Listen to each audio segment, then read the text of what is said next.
மகாராஷ்டிரா மாநிலத்தில் உள்ள அவுரங்காபாத் நகரத்திலிருந்து 9 கிலோமீட்டர் தொலைவில் உள்ளது சாயாத்ரி மலை. இந்த மலையில் பௌத்த மதத்தை சார்ந்த 3 குகைகள் நிறுவப்பட்டுள்ளது. இந்த குகைகள் 6ஆம் நூற்றாண்டில் நிறுவப்பட்டதாக தெரிகிறது. மேலும் இந்திய தொல்லியல் துறையால் பராமரிக்கப்பட்டு வருகிறது. இக்குகைகள் மலையில் உள்ள பாறைகளை குடைந்து உருவாக்கப்பட்டுள்ளது. அது மட்டுமல்லாமல் இது பௌத்த சமயத்தின் கட்டிடக்கலையில் சிறந்த உதாரணமாக திகழ்கிறது.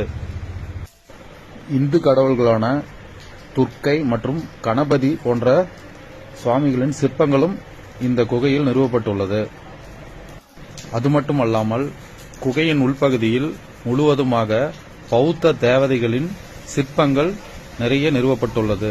இந்த மலையில் 3 குடைவரை குகைகள் உள்ளன. இந்த 3 குகைகளிலுமே பெரிய அளவில் புத்தர் சிலை நிறுவப்பட்டுள்ளது.